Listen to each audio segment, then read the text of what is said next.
When Zarathustra had left the ugliest man, he found himself freezing and feeling alone. For much that was cold and lonely had run through his senses, so that as a result his limbs too were becoming colder.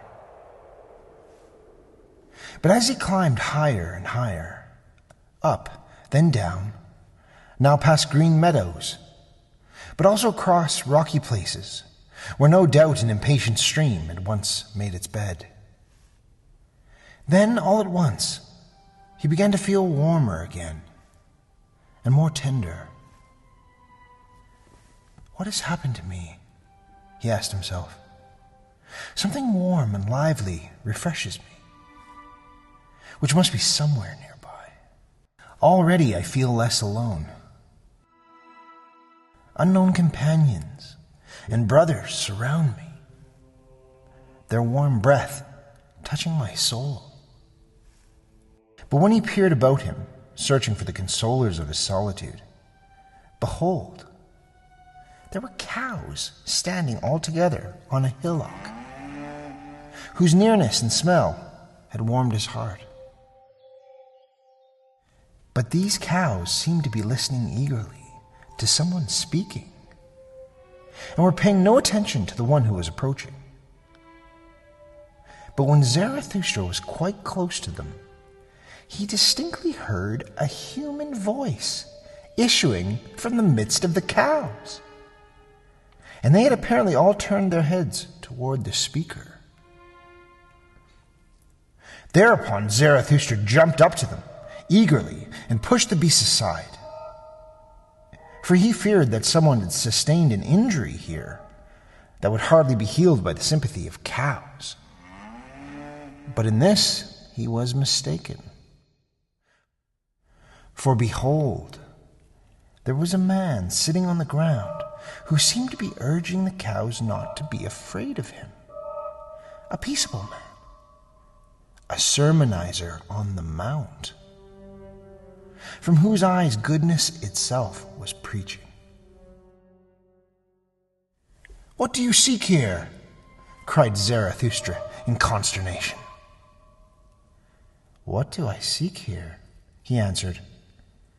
"The same as you are seeking, you disturber of the peace, namely, happiness on earth. To that end, I want to learn from these cows, for I want you to know I have already been urging them for half a morning, and they were just about to instruct me also. So why then do you disturb them?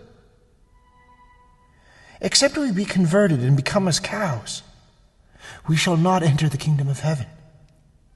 For there is one thing we should learn from them: chewing the cud. And verily, if a man shall gain the whole world and not learn this one thing, chewing the cud, what has he profited? He would not be rid of his misery, his great misery. But today, that misery is called disgust. Who today does not have his heart, mouth, and eyes filled with disgust? You too. But just look at these cows." Thus spoke the sermonizer on the mount, and then turned his gaze towards Zarathustra, for up to now it had rested lovingly on the cows, but then it was transformed. "Who is this I am speaking with?" he cried in fright, and sprang up from the ground. "This is the man without disgust.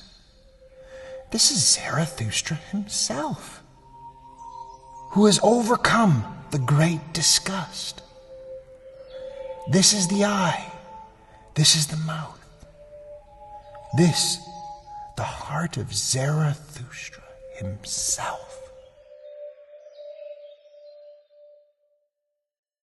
And as he spoke thus, he kissed the hands of the one to whom he was talking, his eyes overflowing with tears, and altogether behaved like one to whom a costly gift and jewel falls unexpectedly from heaven. And the cows beheld all this as well, and they were amazed. "Do not speak of me, you wondrous man, dear fellow," said Zarathustra, restraining his tenderness. "First, speak to me about yourself. Are you not the voluntary beggar who one day threw away great riches? Who was ashamed of his riches and the rich, and fled to the poorest, that he might pour out his heart in plenty to them? But they received him not. Yes, they received me not," said the voluntary beggar. "You know that already. And so I went in the end to the beasts, and to hear these cows." "And so you learned," Zarathustra interrupted the speaker, "that it is harder to give rightly than to receive rightly, and that to bestow well is an art, and the ultimate, most subtle master art of goodness. Especially nowadays," answered the voluntary beggar. "Today, when all that is base has become insurgent and coy and in its own way haughty, you know it, namely, in the mob's way. For the hour has come, well, you know, for the great, bad, long, slow mob and slave insurrection. Zarathustra, it grows and grows. Those who are base are now indignant at all beneficence and small donations, and let the overrich be on their guard. Whoever today, like big-bellied bottles, lets drops fall out of all too narrow necks, well, people today are happy to break the necks of such bottles. Lascivious greed, bilious envy, aggrieved vengefulness, mob pride, all that flew in my face. Zarathustra, it is no longer true that the poor are blessed. No. The kingdom of heaven now is with the cows. And why not with the rich? Asked Zarathustra temptingly, warding off the cows who were trustingly nuzzling their peaceable friend. Why do you tempt me? Answered the latter. You yourself know it even better than I. What was it, after all, that drove me to the poorest, O Zarathustra? Was it not disgust with the richest among us? With the convicts of riches, who glean advantage from every piece of rubbish? With cold eyes and lewd thoughts, with this rabble which stinks to the high heaven, with this gilded counterfeit mob whose fathers were pickpockets or carrion birds or rag pickers, with females compliant, lascivious, forgetful, for they are all of them not far from being whores. Mob above, mob below, what are poor and rich today still, Zarathustra? I have unlearned this distinction now. I fled from it all, further, even further, that is, until I came to these cows. Thus spoke the peaceable man, and himself panted and sweated with these words, such that the cows were again amazed.